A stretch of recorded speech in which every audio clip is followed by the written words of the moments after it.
So the book of Bereshit ends on a pretty good note. Yaakov has found his long-lost son Yosef. The family has been reunited. Yosef forgives his brothers. And under the protection of Yosef, the family has settled down in Egypt with everything they needed: homes, property, food, etc. It seemed to be one of the best moments of Avram's family's history. Then, as has happened so often since, the Torah tells us that there arose a new Pharaoh who did not know Yosef. Pharaoh told his advisors, "Look, the Israelite people are becoming too numerous and strong for us. Let us deal wisely with them so that they may not increase." And so the whole idea of oppression begins. Forced labor that turns into slavery and becomes attempted genocide. The story is engraved in our memory. We tell it every year and we say it in our prayers every single day. It is part of what it is to be a Jew.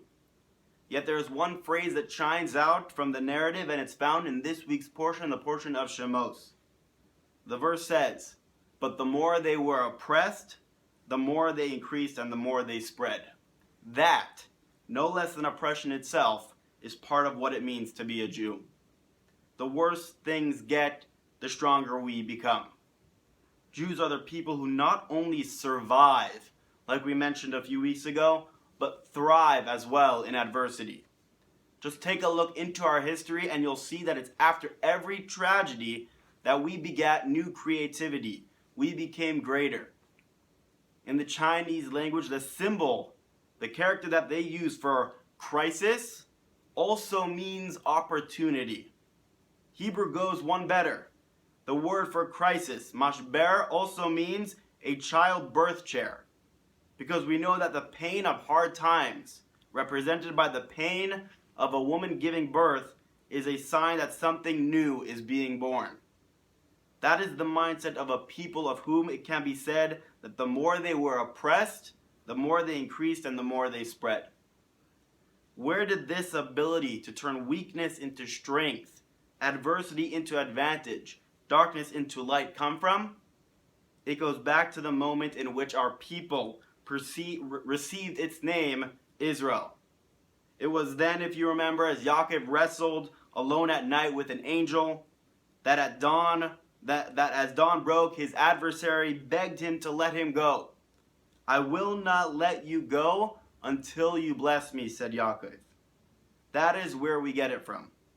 We may have fought all night, we may be tired and exhausted, we may find ourselves limping like Yaakov, yet we will not let our adversary go until we have extracted a blessing from the encounter. This became the basis of Yaakov's new name and of our identity. Israel, the people who wrestled with God and man and prevailed, is the nation that grows stronger with each conflict and catastrophe. It is as if deep within us there was a voice saying, "You're in this situation, bad though it is, because there is a task to perform, a skill to acquire, a strength to develop, a lesson to learn, an evil to redeem, a shard of light to be rescued, a blessing to be uncovered. For I have chosen you to give testimony to humankind that out of suffering can come great blessings if you wrestle with it for long enough and with unshakable faith." And to conclude with a story that brings out this point, that it's the darkness that brings out great opportunities. The Alter Rebbe, Rabbi Shneir Zalman of Liadi, once said the following: "This is the mistake of businessmen who think that they are incapable of achieving the same spiritual development through prayer as those who spend their days in the tent of Torah. The opposite is truth.